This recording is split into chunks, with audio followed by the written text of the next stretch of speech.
Welcome to the Zono Sports Show, where you know Zonos. So happy to talk to you guys after a long sports weekend. However, I've got to start off with the fact that Colin Kaepernick, that was an issue prior to this weekend, but what happened in Charlottesville was a catastrophe. A white nationalist movement took place, and there were counter protests that were opposing that movement that was currently taking place.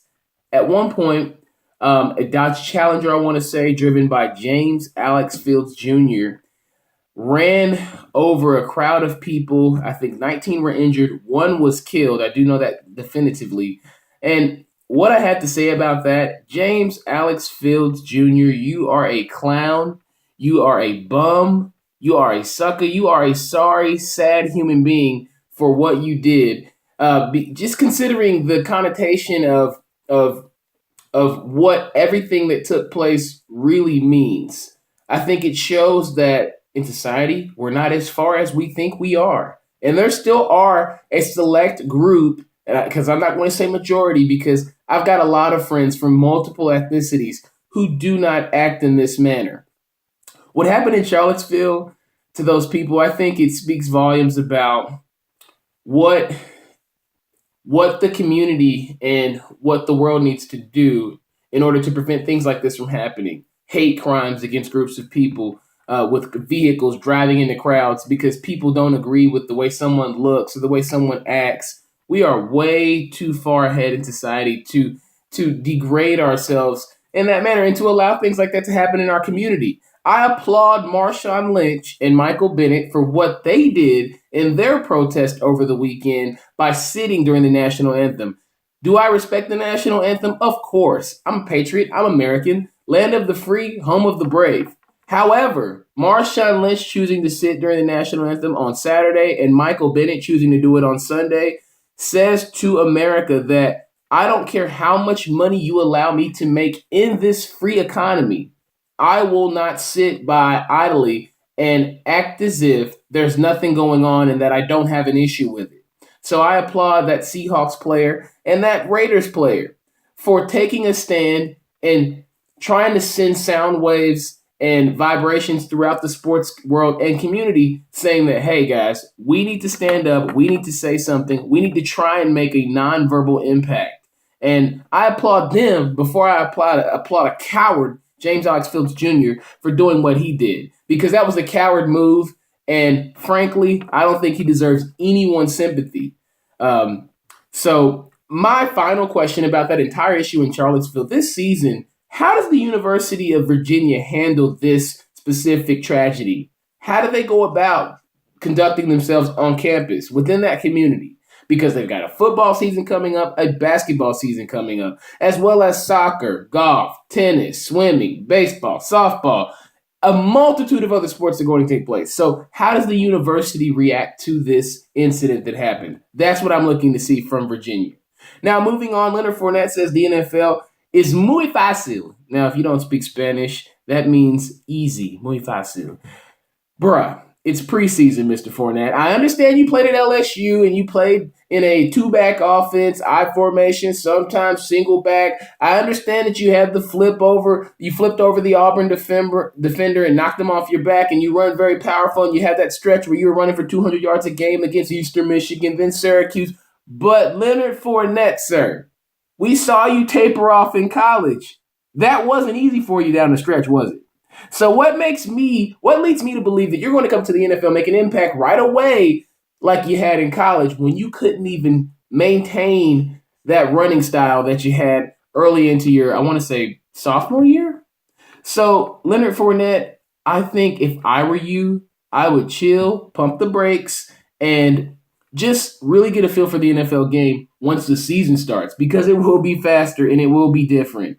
TJ Yeldon agreed with him. Cam Robinson agreed with him. They both played at Alabama. Yes, the SEC prepared Leonard Fournette well, but it's nothing like the big dogs in the NFL. Trust me.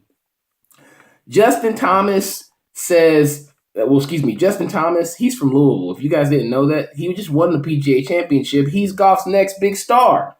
Bounced back from that U.S. Open collapse. If you don't remember, in the U.S. Open, he shot the lowest round ever. I want to say. And he actually went to St. X High School. So that's big ups to the city. Stand up, Justin Thomas. He is a baller, a big time golfer. He's going to challenge the notoriety of Jordan Spieth and Rory McIlroy because you've seen his name more than once. So once again, St. X, Louisville, stand up. Shout out to Justin Thomas. Soccer wise, now I caught a little bit of the El Clasico. That featured a few soccer greats: Lionel Messi, Cristiano Ronaldo. Now Real Madrid won the match, but they lost their star, Cristiano Ronaldo. If you remember, you saw him on ESPN. He was doing his world tour, big pimping, spending G's out there in Beijing, Hong Kong, and China. People came from miles and miles across the globe to see him. He's got 100 million followers on Instagram. He is the most popular athlete in the world. Now, when you're the most popular athlete in the world and you tell people on camera that your main goal and main objective is to be just a good guy, a good role model. And then your first game back on TV, you do what he did. He lost his cool under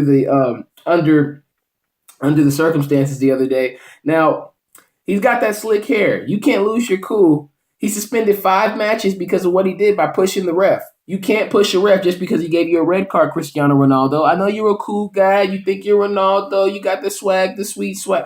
But you can't act in that manner. They're going to throw you out of a match, and you'll definitely get banned. And that's what happened. 5 games for Cristiano Ronaldo. This is not a good look post-World Tour, especially when you say some of the things that he said about wanting people to look up to him. This is not a way to do it, Cristiano Ronaldo. But he'll be back, and I'm sure he'll enjoy the 5-game ban. Even though he will miss soccer, he'll get to relax, work out, just chill a little bit, stand on the sidelines, keep his legs fresh. Could extend his career. 5 games is a big stretch. 5 matches? I don't know.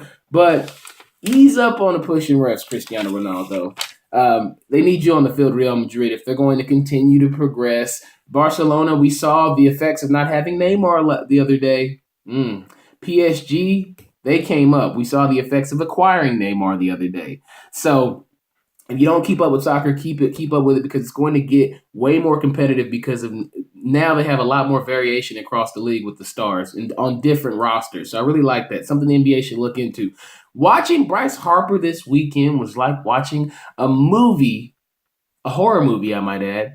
When he steps on a base and slides off it because it's wet and hyperextends his knee, but it's just a bone bruise. When I saw it, I think, oh, he blew his knee out. He's done. He's torn up. That knee, Hollywood Harper ain't swinging for no home runs the rest of the season. But he's only out indefinitely. The knee is straight. But baseball definitely needs to look into this.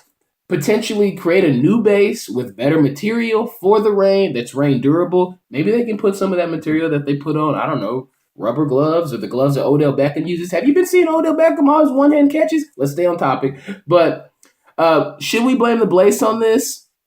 I think we should. Major League Baseball's got to protect their stars. If the base is wet, there's a reason why they call rain delays.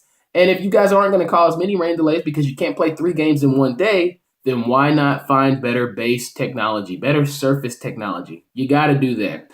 NFL-wise, again, Zeke Elliott of the Dallas Cowboys, he's got the 6-game axe going on right now. If you didn't already know this, Ezekiel Elliott was suspended 6 games to start the season for violating the NFL's personal conduct policy for alleged domestic violence. Now, the same girlfriend from college who allegedly said that she was going to ruin Ezekiel Elliott's career. She's back. She's saying that she was beat up over a span of days, has pictures to prove everything. But mama says this ain't the end. Ezekiel Elliott's mother actually states that they've got text messages and they've got different documents that will prove that she's fabricated this entire story that will vindicate her son. So let's hope that domestic violence was not the issue. And I really hope that if this young lady lied, that she gets professional help. And if she did not, then Zeke Elliott, you should be shamed. But we don't know what happened because we don't have all the facts, evidently. So we've got to wait and see what happens. But I'll be honest, there are a lot of cases where men do commit transgressions such as domestic violence. However, there are many cases where a salty soul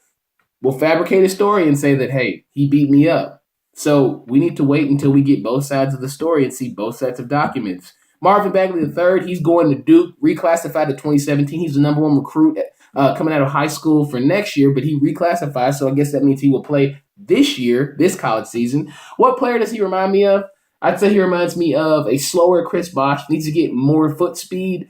He's very long, athletic, can protect the rim. Got a little bit of an offensive game, but he's got to get some foot speed. I think he's a little slew-footed. He's an athletic guy with Kyle Wilchard's body. With Kyle Wilchard's foot speed. So let's and the best thing I've ever heard about Kyle Wilcher is that it used to look like two midgets were hanging onto his feet when he tried to run. So Marvin Bagley, work on that foot speed. Very athletic guy, but that's just my personal opinion. I'm waiting to see Romeo Langford and Zion Williams come out next year. That's who I'm worried about. But Marvin Bagley Jr., Marvin Bagley III, he will be a star at Duke. He will be a good player. Is he one and done? I don't know. Coach K just started taking those guys a few years ago because he saw Coach Cal and all the success he had.